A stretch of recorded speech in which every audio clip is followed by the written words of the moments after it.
नमस्कार, स्वागत है आपका हमारी खास पेशकश मार्केट मसाला में। मैं हूं विवेक मित्तल। नमस्कार, मैं हूं आपके साथ संदीप ग्रोवर। ये हफ्ता बहुत ही शानदार रहा इंडियन मार्केट के लिए। भले ही शुरुआत अच्छी नहीं हुई, या यूं कहें कि इस साल के एंड होने का मार्केट वेट कर रहा था, नहीं 2025 का आखिरी सत्र 31 दिसंबर, वहां से एक मोमेंटम, एक पटाखा सा फूटा नहीं, और उसकी जो आवाज, उसकी गड़गड़ाहट शुक्रवार तक सुनाई दी। 3 दिन तक लगातार ऐसा मोमेंटम बना कि आखिर आते आते रिकॉर्ड हाई भी बन गया। बाजार इनफैक्ट रिकॉर्ड हाई पर ही, आई थिंक निफ्टी की तो क्लोजिंग ही रिकॉर्ड हाई पर जाकर हुई। तो बहुत ही शानदार मोमेंटम बना। बस कहते हैं ना कि किसी तरह से दुख का समय छोटा होता है लेकिन बड़ा भारी होता है। शायद ऐसा लग रहा है, बाजार इंडिकेट कर रहा है कि शायद दुख का समय वो 2025 निकल गया, अच्छा समय आ गया, 2026 की शुरुआत होगी। नहीं, बहुत ही दमदार शुरुआत। बिल्कुल दमदार शुरुआत। और देखिए, मेरी ना एक तो पहले मार्केट ऑल टाइम हाई, तो इस चीज़ की बहुत बहुत बधाई और सभी को नव वर्ष की हार्दिक शुभकामनाएं। हमारा पहला मार्केट मसाला है, बढ़िया शुरुआत। हाँ, बढ़िया शुरुआत होगी, हो गई है। और इनफैक्ट और अब अच्छी चीज पता है संदीप भाई क्या लग रहा है, मिड कैप स्मॉल कैप ने पार्टिसिपेट करना शुरू किया है। जो बिल्कुल डेड बैठे थे ना, संकेत मिलने लगे, कहते हैं ना फीलर्स, बिल्कुल ऐसी मतलब फीलिंग आने लगी। फीलिंग ऐसी है कि मतलब लग रहा है कि जो शेयर एक, जैसे फॉर एग्जांपल मैं इरिडा का बोलता हूँ, 138.40 138.40 कितने दिन से देख रहे थे, 35.40 रो दिया, रुला दिया था। ब्रेकआउट आया 145। कम से कम भाई लिमिट तो पार हो ना, वो थ्रेशोल्ड लिमिट तो पार हो। जो टेक्निकल एनालिस्ट बोलते हैं अक्सर कि ये पार होगा तो वहां पहुंच जाएगा, वो पार ही नहीं हो रहा था कितने दिनों से। कोई भी शेयर रेंज में फंसे हुए, एग्जैक्टली रेंज में फंसे हुए शेयरों की रेंज हायर साइड पर शिफ्ट होनी शुरू हो गई है। अभी हम ये नहीं कह रहे कि आप प्रॉफिट में आ गए होंगे, या हम ये नहीं कह रहे कि आपने बहुत मतलब आपके भाव भी शेयर आ गए होंगे, लेकिन यूं कहें कि अंधाधुंध बाइंग शुरू कर दो स्मॉल कैप में, ऐसा नहीं है। लेकिन हाँ, कहते हैं ना कि वो पूत के पांव पालने में दिखते हैं। और संदीप भाई पालने से बाहर आने लगे। बिल्कुल पालने से बाहर आने लगे। मेरी संदीप सर, जो सुनील सुब्रमण्यम सर है ना, उनसे बात हो रही थी। उन्होंने क्या ज़बरदस्त इंटरव्यू दिया, उन्होंने क्या ज़बरदस्त चीज़ें बताई। उन्होंने बताया कि एक तो एफआईज का जो इंडिया में इन्वेस्टमेंट है वो करीब $800 बिलियन का है। ठीक है, उसमें से हार्डली अभी करीब $2 बिलियन का पैसा उन्होंने निकाला है। और क्यों निकाला है? बोले कि करेंसी लगातार आपकी वीक हो रही है, तो उस वजह से एक लॉजिक है कि उनका जो एग्जिस्टिंग होल्डिंग है उसमें उनको थोड़ा सा ट्रिम करना था। वैसे भी आपकी वैल्यूएशन और वो सारी चीज़ें, मिड कैप की अर्निंग्स वगैरह, वो सारे पैरामीटर भी हैं, लेकिन ये भी एक कारण है। अब दूसरी चीज़ उन्होंने जो बोली, मैंने उनसे यही सवाल पूछा कि जी ये तो रुपया तो डेप्रिशिएट आज से नहीं हो रहा, ये तो अगर आप 40-45 के लेवल से देखो तो 90 रुपये पहुँच गया। मुझे ना बीच में रोकना पड़ रहा है आपको। हाँ, अब कोई कहता है कि एफआईज बेचते हैं उस वजह से रुपया कमजोर हो रहा है। अब आप कह रहे हैं कि रुपया कमजोर हो रहा है उस वजह से एफआईज। नहीं, वो दोनों ही हैं, वो वाइज, मतलब वो एक तरह से साइमल्टेनियस एक्सरसाइज है। जवाब दे दिया चिकन एग स्टोरी का है कि रुपया कमजोर हो रहा है इसलिए एफआईज बेच रहे हैं। एफआईज के बेचने से रुपया कमजोर नहीं हो रहा। वो दोनों ही चीजें कह सकते हो, लेकिन एक चीज जो आप ध्यान दो इसमें, उन्होंने कहा जो आरबीआई ने अभी स्वैप किया, वो पता कितने पे रेट पर किया? 98। यानी कि रुपया अगले 3 साल बाद आरबीआई खुद समझ रहा है कि 98 जाएगा। हाँ, तो वो तो फिर स्वाभाविक है ना। अगर 3-4% इस साल तो हम 5% डेप्रिशिएट हुए हैं। हाँ, तो वो जो आप अगर 3 साल बाद आरबीआई 98 सोच रहा है तो 100 तो हो जाएगा। तो मतलब 98-100 की रेंज हमें 3 साल के अंदर रुपए के दर्शन हो जाएंगे। डरा रहे हो क्या? डरा नहीं रहा हूँ सर, उसका लॉजिक है। नहीं, मैं लॉजिक से ही डर रहा हूँ, लॉजिकली डर रहा हूँ। मतलब लॉजिक गोइंग बाय कि रुपया वीक हो रहा है इसलिए एफआईज बेच रहे हैं, तो रुपया तो वीक और होना है, खुद आरबीआई कह रहा है। तो आरबीआई अगर कह रहा है कि 98-100 हो जाएगा तो फिर एफआईज कहाँ लौटेंगे? नहीं, उसका लॉजिक है, उसका लॉजिक भी मैंने पूछा। मैंने कहा फिर एफआईज क्यों लौटेंगे? तो उनका लॉजिक बड़ा तर्कसंगत है। उन्होंने कहा देखो, जितना यूएस का हमारे एफआईज जितने आते हैं उसके 40% एफआईज यूएस से आते हैं। ठीक है। जब तक हमारी ट्रेड डील नहीं होगी, आपने लास्ट टाइम बोला था ना मुझे कि आप बाउंसर मैं दे रहा हूँ, और वो बाउंसर मैंने तो खैर मार दिया था उस पर शॉट, लेकिन वो मुझे नहीं पता था कि वैसा ही सुनील सर भी सोच रहे हैं, और उनका भी यही मानना है। उन्होंने कहा जिस दिन ट्रेड डील हो जाएगी उस दिन आपके एफआईज लौट आएंगे। तो उन्होंने उसका लॉजिक बताया कि भाई 40% एफआईज आपके यूएस से आते हैं। अब यूएस के जब संबंध अच्छे हो जाते हैं इंडिया से, दैट मीन्स कि एफआईज के संबंध आपसे ऑटोमेटिकली ठीक हो गए। वो एफआईज आपको एक बाय दृष्टि से, मतलब सेल दृष्टि से देखें ना देखें, लेकिन आपको देखना तो शुरू करेंगे। अभी तो उन्होंने वन साइडेड मूव बना रखा है कि बेचो बस। हालांकि मतलब ये तो वो वाली बात होगी कि बाउंसर मारा, टॉप एच भी 6 चला गया, मतलब जिस दिन ट्रेड डील हो जाएगी उस दिन एफआईएस आ जाएंगे। अरे भैया कब तक ट्रेड डील होगी? मतलब हाँ, it's वो like a vague answer, right? नहीं वो कि आपको पता ही नहीं कि ट्रेड डील कब होनी है फिर। हाँ, अब जाके अगर सितंबर अक्टूबर में हुई या दिसंबर में हुई तो क्या पूरा साल एफआईएस नहीं आएंगे? हाँ, अब ये तो आपको झेलना ये पड़ेगा। तो टॉप एज 6 वाली बात होगी। नहीं तो संदीप भाई आप एक चीज़ देखो ना, सितंबर 2024 से उन्होंने शुरुआत की थी वैल्यूएशन कंसर्न को लेके। हम भी उस समय परेशान थे, देखो सारे शेयर भागते रहते थे, रोज भागते थे, तो उस समय हमें भी खुद लग रहा था कि वैल्यूएशन बहुत ज़्यादा आउट ऑफ वो हो गई है ना। एक समय शुरुआत होती है किसी ना किसी वजह से सेलिंग की, उसके बाद सारी वजह जुड़ती जाती हैं। सितंबर 2024 में जब टॉप बना उसके बाद वैल्यूएशन वाला मामला आया, 3 महीने आपने वैल्यूएशन वाली झेली। उसके बाद आया जी कि डोनाल्ड ट्रंप आ रहे हैं, तब खरीदारी लौटेगी, लेकिन डोनाल्ड ट्रंप ने आते ही छक्के मारने शुरू कर दिए। ठीक है, उन्होंने मार्च अप्रैल तक सबको बता दिया कि जी मैं किस फॉर्म में आया हूँ इस बार, और उन्होंने जुलाई तक खूब 6 मारे, इंडियन इकोनॉमी को बॉल समझ समझ के खूब उड़ाया उन्होंने। तो अब उनके उस सोच से, उस प्रॉब्लम से अब दिसंबर तक तो हमें झेलना ही था ना, तो नहीं हमने उस पिच पे खेलना सीख लिया ना, जहाँ पे वो छक्के चौके मार रहे थे, हमने भी सीख लिया कि बॉल वहाँ पे कैसे फेंकनी है या कैसे उनके बल्ले से बॉल दूर रखनी है। ये भी सही है। खैर ठीक है, मतलब ठीक है, उन्होंने बात अच्छी कही है, लेकिन समहाउ फिर आंसर वही है कि थोड़ा वेग नजर आ रहा है। क्लैरिटी तो अभी भी नहीं है उस चीज़ को लेकर कि ट्रेड डील कब होगी। नहीं क्लैरिटी देखो, क्लैरिटी तो ये तो ट्रेड डील जिस दिन होगी वो तो ये पॉलिटिकल मुद्दा है। इंडिया ने लास्ट टाइम तो बोल ही दिया ना कि भाई हमारी तरफ से हमने फाइनल ऑफर दे दिया, अब यूएस को देखना है। एग्जैक्टली, क्योंकि 2 सेक्टर ऐसे ना बीच में जो मेन पॉइंट ऑफ कंटेंशन है। अब जिसको ट्रेड डील करनी ही इस वजह से है जिसके लिए आप तैयार नहीं है, तो फिर तो वो कभी नहीं होगा मामला।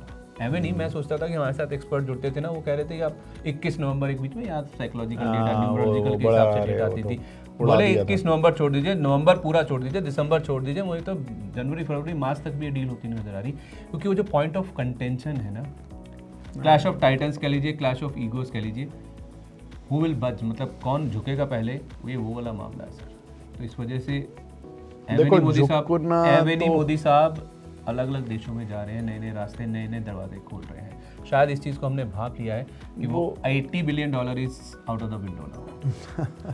मतलब देखो अगर वो चला गया, सूनर द बेटर कहते हैं ना, जितनी जल्दी आप मान ले हो जाए तो अच्छी बात है कि और दरवाजे भी आपने खोल लिए। वो $80 बिलियन तो आपका है ही है, ठीक है, लेकिन अगर वो नहीं होना है तो फिर आपको अपना माल तो खपाना तो है ही ना, अपनी इंडस्ट्री बंद तो नहीं कर देंगे। तो चलो ब्लेसिंग इन डिस्गाइज कह लीजिए। ट्रम्प साहब ने एक तो हमारा जीएसटी रेट रैशनलाइजेशन करवा दिया, एक उन्होंने हमारे लिए नए नए रास्ते भी खोल दिए। कहते हैं ना कि आप एक कंफर्ट जोन या कॉम्प्लासेंसी में रहते हैं ना, तो आपको नई चीज़ें या नई अपॉर्चुनिटीज तलाशने का मौका या फिर आपको दिखती नहीं है।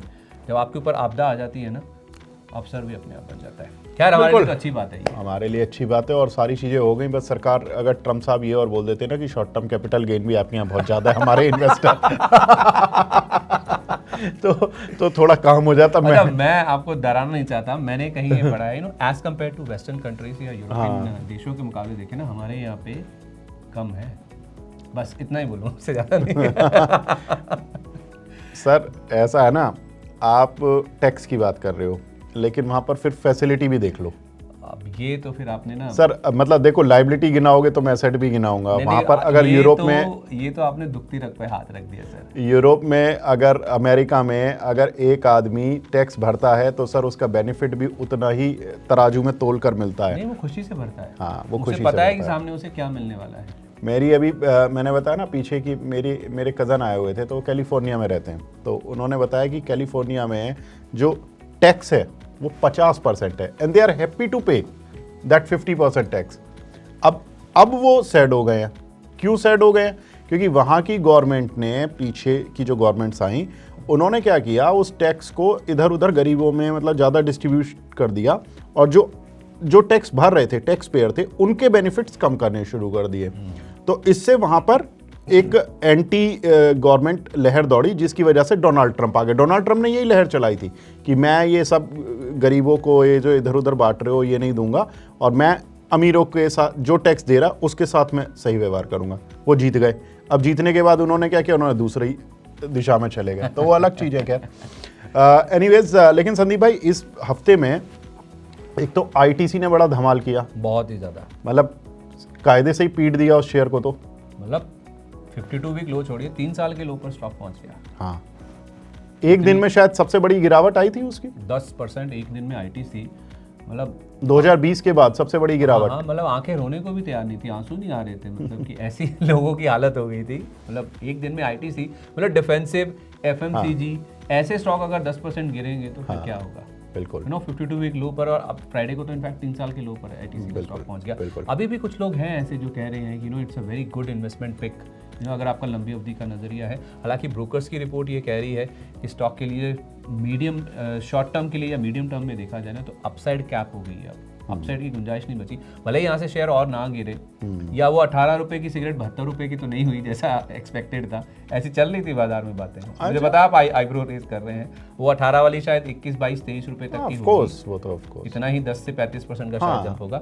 लेकिन फिर भी मतलब इतना भी, मतलब बाजार बड़े शौक से इसको लिया, और गॉडफ्रे फिलिप्स देखिए एक दिन में 17%, हाँ, वो तो 9 साल की सबसे बड़ी गिरावट। बिल्कुल, तो ये अपने आप में मतलब शॉकर था मेरे लिए। तो मतलब एक बड़ी चीज जो बजट में एक्सपेक्टेड थी ना इस बार, वो पहले ही आ गई बजट के। पर तो एक तरह से ना ये बजट का जो क्रेज है ना वो पूरी तरह से ऑलमोस्ट नॉन इवेंट बनता जा रहा है बजट। हाँ, नॉन इवेंट तो अब धीरे धीरे हो ही जाता है, क्योंकि गवर्नमेंट को जो करना होता है वो पहले ही कर लेती है। हाँ। और पर मुझे एक चीज समझ नहीं आई, सितंबर में आपने ये बोला कि हम रिफॉर्म कर रहे हैं, हम जीएसटी, मुझे पता था ये बात आएगी। एक्साइज खत्म करके हम जीएसटी पर आ रहे हैं। चलो जी, आप जीएसटी पर आ गए, फिर आपने जीएसटी में एक नई कैटेगरी बनाई कि वो सिन गुड्स होते हैं। चलो जी, सिन गुड्स हो गए, ये थोड़े पापी गुड्स हो गए। सिगरेट वगैरह इन पे 40% टैक्स लगेगा, ठीक है, चलो जी ये पापी कैटेगरी में हो गया। फिर क्या हुआ जी, आपने बोला नहीं नहीं नहीं, अभी पाप का घड़ा इनका फूटा नहीं है पूरा, अब इन पे फिर एक्साइज लगाओ। तो भाई वो सितंबर में जो किया था वो कौन सा रिफॉर्म था, मुझे ये थोड़ा समझ नहीं आया। नहीं, मेरे पास जवाब है, मैं इसीलिए मुंह नीचे करके बैठा हूँ कि किसी तरह ये सवाल निकले, टॉपिक निकले, मैं वो ना बोलूँ कम से कम। अगर देखिए बोलो तो एक लाइन में बोल सकता हूँ, बोल दीजिए। लेकिन सरकार अगर इधर से कुछ हल्के से आसे देती ना तो दूसरी तरफ से पकड़ के निकाल भी लेती है। ये बस इसका जवाब इतना ही मान लीजिए और यहीं पे इसको खत्म कर दीजिए, वरना ये बात बहुत आगे चली जाएगी। सर, शेयर मार्केट वालों को भी करा दो ना कुछ। उनका बेचारों का लेने की रास्ता तो खोला हुआ, देने का रास्ता बंद हो गया, आजकल रिटर्न नहीं आ रहा, और गेन कहाँ से देंगे? सरकार अपने नंबर ना, सरकार के पास जो बैठे हैं ना लोग के मैथ्स कैलकुलेट करने के लिए, उनका बड़े ही स्मार्ट हैं, बहुत ही कैलकुलेटिव बनते हैं। इधर से देंगे रास्ते बंद करेंगे, दूसरी तरफ से खोल लेंगे, तो उनको तो अपने नंबर्स दिखाने हैं सही करके, वो एक ना एक रास्ता खोल लेंगे। खैर, इसके अलावा ना वोडाफोन आइडिया, हाँ, ये एक और इसके लिए भी सरकार मुझे लग रहा है कि मतलब साल एंड का ही वेट करी थी। 31 तारीख को कैबिनेट की बैठक हुई। ये रिफॉर्म लेने के लिए, ये स्टेप लेने के लिए आपने 1 साल तक कम से कम 25 बार झुलाया उस कंपनी को, और रिफॉर्म क्या था कि FY 32 से 41 तक दे देना पेमेंट। भाई साहब, इतना बड़ा रिफॉर्म झेला नहीं गया। नहीं, उसमें ना मतलब आप ये समझिए कि ये भी बड़ा कैलकुलेटिव स्टेप है। अपने आप में एक पॉलिटिकल बैकलैश टाइप का ना हो जाए, या बाकी कंपनियां ना उठ के सामने आ जाए, तो ठीक है, बाकी कंपनियां भी लाइन लगाए खड़ी हो जाए, अरे वोडाफोन को दे रहे, अपने बच्चे को दे रहे 49% स्टेक है, तो हम मतलब बुरे हैं क्या? हम कमा रहे हैं या हम समृद्ध हैं इसलिए हम पे नहीं लगा रहे, वो गिरा हुआ, कुचला हुआ, चोट लग गई तो उसकी मरहम पट्टी में लग गया, ऐसा नहीं होता ना। तो बड़े तरीके से सुप्रीम कोर्ट के जो ऑर्डर है उसको ध्यान में रखते हुए फॉलोइंग द गाइडलाइंस, उस तरह से ये हुआ है। सुप्रीम कोर्ट तो कह रहा था यार, जो करना है कर दो भाई। अब मेरे पास कितनी बार आओगे एक ही केस को लेकर? सुप्रीम कोर्ट ने जो करना था कर दे, और ना आ जाए, बाकी लंबी लाइन ना लग जाए, ये उसके लिए हुआ है कि कम से कम। लेकिन ये है कि ग्रोवर साहब, ऐसा है ना कि अब ये कंपनी ऑक्सीजन पर चल रही थी, अब ये फिर ऑक्सीजन पर ही चलेगी, लेकिन मतलब ये इसको जनरल वार्ड में भी शिफ्ट तो करा है थोड़ा बहुत, लेकिन ये हॉस्पिटल से बाहर शायद नहीं निकलेगी। रिपोर्टें खराब आ रही थी, रिपोर्टें सही हो गई हैं, बस इतना ये हो गया कि हाँ, अब उम्मीद है कि यहाँ से शायद आपका मरीज बाहर जनरल वार्ड में आ जाए, शायद हॉस्पिटल से तो बाहर नहीं, हाँ जनरल वार्ड में आ जाएगा, ऐसा आप मान के चल रहे हैं। अच्छा, एक बड़ी चीज और हुई इस हफ्ते में, 3 मैंने चीजें कही ना बड़ी हुई। एक वो QSR स्पेस वाली जो फूड फास्ट फूड चेन्स है, देवयानी और सफायर फूड्स वाला जो उनका मर्जर हुआ, वो भी बड़ा इंटरेस्टिंग है। मतलब देवयानी में जाके सफायर फूड्स जाके सफायर फूड मर्ज हो जाएगा। उसका ना मैं तो सब लॉजिक पढ़ता, ये रीजन पढ़ा था कि आखिर क्यों इनको ऐसा करना पड़ गया। पहली बात जो इनकी SSS ग्रोथ है, सेम स्टोर सेल्स ग्रोथ, वो पिछड़ रही है, धीमी पड़ रही है। वो तो बिल्कुल है। दूसरा, इनके मार्जिन के ऊपर प्रेशर है। अब आप कोविड का इम्पैक्ट कहिए, ऑर्डर करके लोग खाना मंगाने की आदत लग गई है, या डाइन आउट नहीं कर रहे हैं, व्हाटएवर बी द रीजन। नहीं, मैं उसका रीजन बताता हूँ आपको। आप एक चीज सोचो, पहले आज से 5-7 साल पहले जब तक ये स्विगी जोमेटो नहीं हुआ करते थे, तो हमारे पास ऑप्शन क्या होते थे खाना मंगाने के, जो एक बहुत ही ऑर्गेनाइज्ड, मतलब जो फूड जॉइंट्स हैं वही केवल होम डिलीवरी या आपके घर पर खाना पहुंचा पाते थे, लाइक पिज़्ज़ा हट, डोमिनोज, यही सब पहुंचा पाते थे। वो भी पर्टिकुलर कुछ ऑर्डर साइज के हिसाब से। जब स्विगी जोमेटो आया, आपको पता है कि आपकी एक एरिया में कोई स्ट्रीट फूड वाला हमेशा फेमस होता है, वो कोई ऑर्गेनाइज प्लेयर नहीं होता। आप उसके यहाँ पर जाकर नहीं खा पाते थे आलस में। गर्मी है तो जी गर्मी बहुत है, सर्दी है तो सर्दी बहुत है जी। अब क्या है कि आपको घर पे लाकर उसका खाना मिल जाता है, तो अब आप क्यों जाओगे डोमिनोज और देवयानी पर? तो पिज़्ज़ा खाने वालों की, बर्गर खाने वालों की, अब मेरे यहाँ पर एक हॉट डॉग बर्गर बनाता है, ठीक है, उसका हॉट डॉग बर्गर खा लूँ मैं, मैकडोनल्ड का खा लूँ, और अगर मैं पिज़्ज़ा खाऊँ लोकल वाले का वर्सेस मैं पिज़्ज़ा हट का खाऊँ, तो सर मुझे दोनों को खा के पता है, डॉक्टर ने बता दिया कि नुकसान ही होना है।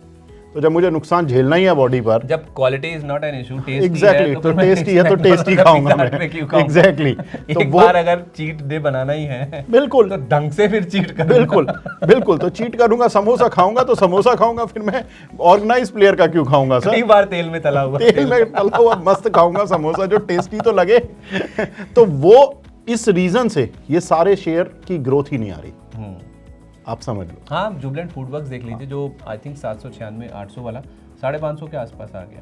चले, ऐसा नहीं है कि देवयानी या फिर सैफायर फूड्स में प्रॉब्लम है, प्रॉब्लम जुबलेंट फूडवर्क्स में भी दिख रही है। एग्जैक्टली, और ये देखना आप कंसोलिडेशन होगा इस सेक्टर में, होगा, दिख रहा है वो, और वो लाजमी भी है। अच्छा, टाइटन इस हफ्ते एक चीज जो मतलब आई डोंट नो कितनी बड़ी होगी या आगे बड़ी होगी या नहीं होगी, लैब ग्रोन डायमंड्स जो है ना, वो वाला स्टोर इन्होंने पहला स्टोर खोल दिया है, और इंटरेस्टिंगली बाजार ने उसे थम्स अप दिया है।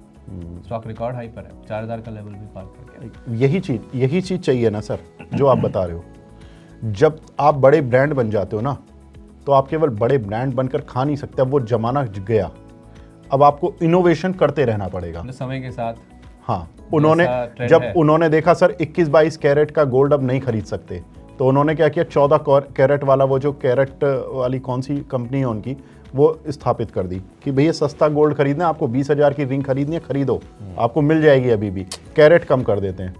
तो आपको ऐसा इनोवेशन करते रहना पड़ेगा अपनी ज्वेलरी में, तो वो टाइटन कर रही है, और दिग्गज करे, मार्केट लीडर करे ना, हाँ, तो वो ऑफ कोर्स ज़्यादा बढ़िया मैसेज कन्वे करता है। अच्छा, रिलायंस इंडस्ट्रीज को लेकर ना एक इंटरेस्टिंग खबर आई इस हफ्ते में, जो मुझे बड़ी क्लिक करी। मतलब ऐसा नहीं है कि कुछ नया था उसमें, लेकिन AI मैनिफेस्टो मुकेश अंबानी साहब आके अनवील कर रहे हैं सामने। वो तो उन्होंने AGM में भी एक दो बार बोला भी है, फेसबुक के साथ कंपनी भी बनाई जा रही, सब कुछ हो रहा है, लेकिन उसका जो लॉजिक उसके पीछे का दिया ना उन्होंने, वो जो कह रहे हैं कि प्रोडक्टिविटी को 10 टाइम्स बूस्ट करेंगे इससे।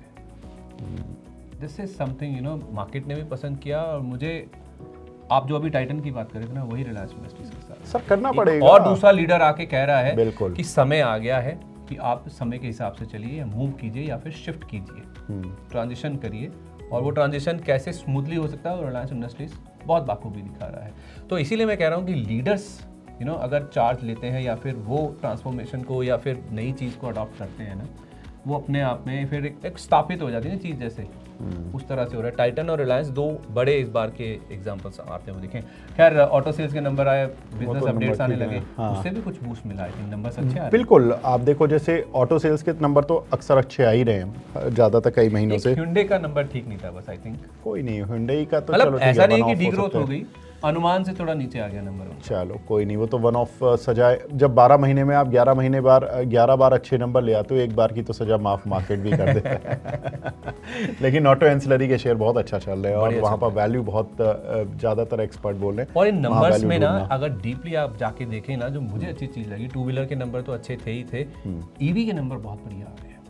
चाहे आप गाड़ियों के नंबर देख लीजिए, चाहे आप टू व्हीलर के देख लीजिए, ईवी के जो नंबर आ रहे हैं ना, उससे आप ओला देख लीजिए, फिर वो जो JBM ऑटो टाइप के स्टॉक हैं, इलेक्ट्रा, ग्रीन टेक, हमारी ग्रुप की कंपनी है, इलेक्ट्रिक भी है। हाँ, तो डिस्क्लेमर उनके शेयर देखिए कैसे चलते हुए दिख रहे हैं। तो मैं शेयरों की बात नहीं कर रहा हूँ, मैं सिर्फ मोमेंटम की बात कर रहा हूँ, you know the kind of euphoria इस पूरे स्पेस को लेकर। और जो जीएसटी रेट रैशनलाइजेशन हुआ था ना, उसका इम्पैक्ट, मैं आज सुबह ही तपन जी से मेरी बात हो रही थी, कह रही थी ये कम से कम 6 से 9 महीने चलेगा। यानी कि अगर आपने 22 सितंबर से शुरू हुआ एक क्वार्टर देख लिया है, तो एटलीस्ट 1 से 2 क्वार्टर और आपको इसका इम्पैक्ट दिखेगा। तो जो आप ऑटो एंसिलरी वाली बात कर रहे हैं ना, ऑटो भले कम चले या ज़्यादा चल चुके हैं, टीवीएस मोटर भी, एम भी, बाकी भी, ऑटो एंसिलरी में बहुत दम कम है। वो तो क्योंकि देखिए, आप जब भी मार्केट में कोई शेयर चुनते हो, मैं आपको एक बड़ा मूल मंत्र बताता हूँ जो हमें CFA में पढ़ाया गया था शेयर चुनने का। पहले आप जाओ, कोई खबर आती है, सबसे पहले फ्रंट में जाओ। मान लो ऑटो सेक्टर के लिए अच्छी खबर आई, आप ऑटो शेयर चुनो, उसमें भी अच्छा वैल्यू स्टॉक चुन लो, क्योंकि जो नीजक रिएक्शन आता है वो सबसे तेज पहले बड़े लीडर्स में आता है। तो सबसे लीडर्स में अगर आपको कोई मिल जाए सस्ती वैल्यूएशन वाला, तो वो ज़्यादा चलता है, वो देख लो। उसके बाद आप पढ़ना शुरू करो ऑटो एंसिलरी, उन्हीं में कि कौन सी ऑटो एंसिलरीज हैं जो सबसे बड़ा बेनिफिट उठाएंगी। फिर तीसरा जाओ कि उन ऑटो एंसिलरी को भी कौन पार्ट बेच रहा है। जैसे फॉर एग्जांपल मेटल कंपनियां हो गई, कोई एल्यूमिनियम कंपनी हो गई, कोई फोर्जिंग कंपनी हो गई, कास्टिंग कंपनी हो गई, वो उस तरह से। तो आप उस तरह से लाइन पूरी बना लो। मेटल कंपनी चली तो आप माइनिंग को चुनना शुरू करो। मेटल की रैली मिस हो गई, कोई बात नहीं, आप देखो आशापुरा माइन कैंप कहाँ पहुंच गया, 800 रुपये, ठीक है। केवल किस खबर से कि एल्यूमिनियम चल रहा है, नालको आपने मिस कर दिया, 100-150 रुपये का नालको, वो 300-350 रुपये हो गया, मिस हो गया, कोई बात नहीं, क्यों रो रहे हो। आशापुरा माइन कैंप पकड़ो, बॉक्साइट बनाती है, बॉक्साइट की माइनिंग करती है, सारी एल्यूमिनियम में बनने में यूज़ होती है। आशापुरा माइन कैंप भी मिस कर दिया। अब आपको ढूंढना पड़ेगा कि तीसरा शेयर कौन सा है, वो मुझे भी नहीं पता। ये भी बढ़िया था। अच्छा, अगले हफ्ते के लिए अब कैसी सिचुएशन नजर आ रही है? ये हफ्ता तो बहुत ही दमदार रहा, रिकॉर्ड हाई पर हम पहुंच गए। अब यहाँ से ट्रिगर्स क्या क्या हैं हमें? देखिए, अब अगले हफ्ते से मेरे लिए तो सबसे इम्पॉर्टेंट है रिजल्ट्स। अब रिजल्ट्स का सीजन शुरू हो जाएगा। GM ब्रीवरीज के रिजल्ट आ रहे हैं 6 तारीख को, 9 तारीख को आ रहे हैं ग्लोबस स्पिरिट्स के रिजल्ट्स, फिर IT कंपनीज के शुरू हो जाएंगे। तो अगले हफ्ते, हाँ, है ना। तो बट सारा दमखम जो दिखाना शुरू हो जाएगा नेक्स्ट वीक, वो IT और लिकर कंपनीज पर पूरा फोकस हो जाएगा। लिकर का वेटेज नहीं है ज़्यादा, तो इसलिए मैं ज़्यादा उनको, लिकर में एक्शन बहुत बढ़िया बना है। हाँ। IFB एग्रो, ग्लोबस स्पिरिट्स हुआ, GM ब्रीवरीज हुआ, इनमें बहुत ही बढ़िया मूव बनते हुए दिखे। आई डोंट नो, मतलब लोगों ने पी ज़्यादा है या फिर लोगों को लगता है कि हाँ ज़्यादा पी गई है। नहीं, एक्चुअली डिमांड तो देखो कभी इनकी कम होती ही नहीं है। इनलास्टिक है, बिल्कुल इनलास्टिक है। लेकिन इसमें एक चीज जो कि आप इनके Q2 नतीजों में देखोगे, आप भले ही ग्लोबस स्पिरिट्स देख लो, आप भले ही GM ब्रीवरीज देख लो, उनके मार्जिन्स बहुत बढ़िया आए हैं। और मार्जिन्स क्यों बढ़िया आए हैं? क्योंकि उनका जो रॉ मटेरियल है वो सस्ता हो गया। अब रॉ मटेरियल सस्ता होने की वजह से उनके जो मार्जिन्स इंप्रूवमेंट आया वो बड़ा ज़बरदस्त था। आप GM ब्रेवरीज का देख लो, अक्सर 22-23 करोड़ का प्रॉफिट देती थी, अचानक से 40-45 करोड़ का profit. Same case Globus Spirits, उसके मुश्किल से 2-4 करोड़ का प्रॉफिट आ रहा था, वो पहुंच गया 15-20 करोड़ पर। तो ये सिलसिला इस बार भी दिखेगा Q3 में भी? अब चूंकि बेस छोटा है, मतलब 1-2 क्वार्टर और है, फिर 1-2 क्वार्टर, तो बेस इफेक्ट जो होता है ना, चूंकि अक्टूबर-दिसंबर लास्ट ईयर का, इस बार का अक्टूबर-दिसंबर, तो वो जो बेस पिछले साल का है वो छोटा है, इस बार का बड़ा है। तो मुझे लगता है कि वो मूव आपको शायद सेल्स मतलब प्रॉफिट ग्रोथ में देखने के मिल सकता है। लेकिन IT पर आपका व्यू? हाँ, IT पर अगर आप देखें ना, तो मैंने एक TCS पे इस बार एक पूरे हफ्ते में एक स्टडी करी, 22% के आसपास TCS करेक्ट हुआ है 2025 कैलेंडर ईयर में। आप देखें 2022 के बाद पहली गिरावट है ये। और कोविड ब्लेम एंड क्राइसिस वाला जो 2008 वाला साल था ना, जिस समय 56% गिरा था, उसके बाद सबसे बड़ी गिरावट है TCS के शेयर में। हाँ, वो आई। तो आप इमेजिन कीजिए किस तरह के अंडर परफॉर्मेंस से IT गुजर रहा है। मैं TCS की बात इसलिए कर रहा हूँ क्योंकि बेल वेदर है, मार्केट लीडर है, मतलब इंडस्ट्री लीडर है, तो उससे आपको सेंस मिल जाएगा। हालांकि कुछ मिड कैप IT कंपनियां आउट परफॉर्म कर रही हैं, लेकिन आपका दिग्गज कैसे अंडर परफॉर्म कर रहा है, तो उससे आपको सेक्टर की दिशा पता चल जाएगी। लेकिन जब आप कह रहे हैं कि ट्रेड डील होनी है, FIs की वापसी होनी है, तो FIs कहाँ वापस आएंगे? 1000 रुपये वाला बजाज फाइनेंस खरीदेंगे या फिर 3100 या 3200 वाला TCS खरीदेंगे? देखिए, वो जाहिर सी बात है, वो उस समय वैल्यूएशन वाला जो सबसे सस्ता दिखेगा वो खरीदेंगे। और वो उनकी अपना नजरिया, देखो एफआईज का जो लेंस लेकिन होता सब है, जुड़ा हुआ है बिल्कुल कि अगर आपके यूएस से संबंध अच्छे होंगे तो एफआईएस लौटेंगे, एफआईएस लौटेंगे तो कहाँ लौटेंगे, यूएस से संबंध होंगे फिर किसको फायदा होगा, एक्सपोर्ट वालों को, आईटी वालों को, टेक्सटाइल को, तो फिर कहाँ पैसा आएगा, फिर आईटी में ही आएगा। उस हिसाब से वैल्यूएशन अपने आप में बयां कर रहे हैं कि सब कुछ बढ़िया है। मतलब आज उस सिचुएशन के हिसाब से कि सिचुएशन बिगड़ी हुई है तो वैल्यूएशन आपको लगता है कि 3000 पे भी शायद खराब है।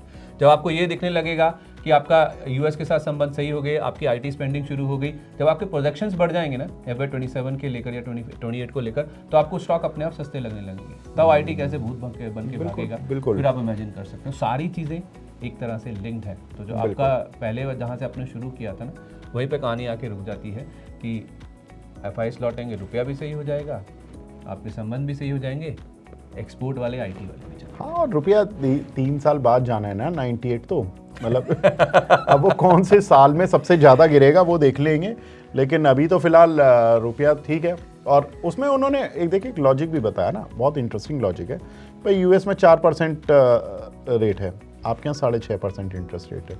2.5% का आप मूल मंत्र पकड़ लो कि जितना यूएस और इंडिया के बीच में इंटरेस्ट रेट में अंतर होगा उतना आपका रुपया डेप्रिशिएट होना चाहिए हर साल। तो एवरेज है ही तो है। 3% क्यों एवरेज आएगा है कोई? तो बस ठीक है, तो 3% एवरेज से आपका गिरेगा। लेकिन अगर 3% एवरेज, संदीप भाई मैं कहता हूँ 3% आपने खोया करेंसी में, आपने लेकिन स्टॉक में कमा लिया 50%, मान लो एफआईज के लेने के बाद तो शेयर अक्सर ऐसे ही रॉकेट हो जाते हैं ना, वैसे ही बहुत सारे बड़े बड़े इन्वेस्टर और दुनिया जहाँ के लोग घुस जाते हैं उस शेयर में। 50% कमा लिया, 3% उसका काट लो और 5-10% टैक्सेस वैक्सेस के काट लो। मैं कहता हूँ 30% भी वो कमा रहे हैं, तो भैया 30% कहाँ मिल रहा है ROI? 30-35%। मैं तो कह ही रहा हूँ, मैंने पिछले हफ्ते भी कहा था। हाँ, मैं गलत हो जाऊँ कोई नहीं, आना है एफआईएस। अच्छा, दो चीज़ें और देखनी है इस हफ्ते में ना। एक तो यूएस के ना इस हफ्ते जॉब्स रिपोर्ट आनी है। उस जॉब्स रिपोर्ट में केवल वो इनका जो अनएम्प्लॉयमेंट रेट है ना वो इंपॉर्टेंट है, उससे ज़्यादा इंपॉर्टेंट है, उससे एक दिन पहले आता है इनका, हर हफ्ते आता है नंबर जॉबलेस क्लेम का, बेरोजगारी दावा, जो आप कह रहे थे ना अभी, टैक्स लोग हंस के पे करते हैं। हाँ, वो जॉबलेस क्लेम होता है ना, जो उसको बेरोजगारी भत्ता बोलते हैं लोग, कि मैं नौकरी नहीं भी होगी ना सरकार में सपोर्ट करेगी, जो आप यूएस वाली बात कर रहे थे। वो नंबर अनएक्सपेक्टेडली पिछली बार कम होके आया था, 2,20,000 के आसपास का अनुमान था बढ़कर आने का, वो 2 लाख के नीचे आ गया था नंबर। वो नंबर बहुत कीनली अवेटेड है इस बार के हफ्ते में। और प्लस हमारा जो FY26 ये जो वित्त वर्ष खत्म हो रहा है ना, उसका जीडीपी ग्रोथ का, पूरे साल की जीडीपी ग्रोथ का पहला प्रीलिमिनरी नंबर आ रहा है, यानी कि जो फ्लैश एस्टीमेट आता है ना, जैसे वो आपको पता चल जाएगा कि इस बार की ग्रोथ कैसी रह सकती है, उसका पहला अनुमान आपके सामने आ रहा है। मतलब Q3 की? नहीं, FY26 से पूरे साल पूरे का FY26 अनुमान आएगा ना। ओके, तो अनुमान तो वो हर बार देते ही है आरबीआई पूरे वगैरह। साल का एक फ्लैश एस्टीमेट अच्छा। सरकार की ओर से जारी हो जाएगा, तो वो जो नंबर आएगा ना, उससे भी काफी हद तक आपको आगे की एक दशा दिशा डिसाइड करने में मदद मिलेगी। यूरोप का एक इन्फ्लेशन का नंबर भी है छोटा सा, वो भी चीज़ देखनी होगी। ये कुछ बड़ी चीज़ें हैं मेरे हिसाब से, जो शायद ग्लोबली, क्योंकि यूएस से भी हम कनेक्टेड है, तो यूएस की दशा दिशा और हमारी दशा दिशा के लिए काफ़ी इंपॉर्टेंट है। बिल्कुल ठीक है। बाकी इस महीने ट्रम्प के भी 1 साल हो जाएगा। 4 साल कब होंगे? जैसे तैसे 4 साल कब होंगे वो बनाइए, अभी तो एक ही बीता है, 3 बाकी हैं। बिल्कुल। तो उम्मीद करते हैं कि भाई अब ये अर्निंग सीजन का आगाज अच्छा हो। मेरे ख्याल से कुछ रिपोर्ट्स आ जाएंगी। आप मजबूत रहिए। हाँ। अगर हमने 1 साल निकाल लिया ना, पहला निकाल लिया, तो बाकी 3 भी निकाल ही लेंगे। वैसे भी दो मुझे लगता है 2 चीजें हैं संदीप भाई। अगर आप देखो किसी भी अर्थव्यवस्था का स्तंभ क्या है? बैंकिंग। अगर बैंकिंग में एनपीएज नहीं बढ़ रहे, बैंकिंग ठीक चल रहा है, समझ लो आपकी अर्थव्यवस्था ठीक चल रही है। डिपॉजिट अच्छे हैं, डिपॉजिट सब ठीक चल रहा है। बैंक शेयरों को देख लो, उनके प्रॉफिट्स देख लो, आप सब ठीक है, यानी इकोनॉमी ठीक है। बैंकिंग की दशा दिशा सही है तो इकोनॉमी ठीक है, सब ठीक है। मतलब वैसे भी प्रॉक्सी माना जाता है, प्रॉक्सी माना जाता है। और अगर आपका आईटी ठीक है तो आप समझ लो एक्सपोर्ट फ्रंट ठीक है। ठीक है, क्योंकि भाई आपकी आईटी कंपनियां इस तरह से प्लेस्ड है ना, 60% रेवेन्यू यूएस से, 26%, 25 से 30% रेवेन्यू यूरोप से। तो अगर वहां से उनको कोई डेंट लग रहा होगा अर्निंग पर, तो उनकी मतलब सीधा सीधा रिफ्लेक्ट होगा उनके प्रॉफिट एंड लॉस में। अगर वहां से दोनों जगहों से कंपनियां ठीक ठाक कमा रही हैं, मैं कह रहा हूँ 2% भी ग्रोथ ला रही हैं, 1% भी ला रही हैं, ठीक चल रहा है ना, तो बस ठीक है, फिर आपको ज़्यादा घबराने की जरूरत नहीं है। 2 सेक्टर देख लो, निफ्टी, बैंक निफ्टी। इसीलिए जनरली आप ब्रोकर के यहाँ जाओगे, केवल वो 4 इंडेक्स लगाता है, बैंक एक्स, आईटी निफ्टी और सेंसेक्स, बस खत्म। तो फिर इस हफ्ते का शो भी खत्म, बस समाप्ति की तरफ। तो उम्मीद करते हैं कि आपको इस शो में जो इनपुट्स दिए गए हैं वो थोड़े आपके काम आए पूरे हफ्ते। और बाकी तो ठीक है, नया साल है, अब जश्न मनाइए और उम्मीद करते हैं मिड कैप स्मॉल कैप इस साल चल जाए तो आपका अच्छा पोर्टफोलियो हो जाए। बस इसी चलने लगे, रिकॉर्ड हाई लगी। बस बाकी मजा करें, आप एंजॉय करें, सर्दी का आनंद लें जो उत्तर भारत में रहते हैं लोग। ये मूंगफलियां। चलिए फिर इस चलिए, हफ्ते तो के लिए इतना ही। मार्केट मसाला को यहीं पे वाइंड अप करते हैं। नमस्कार।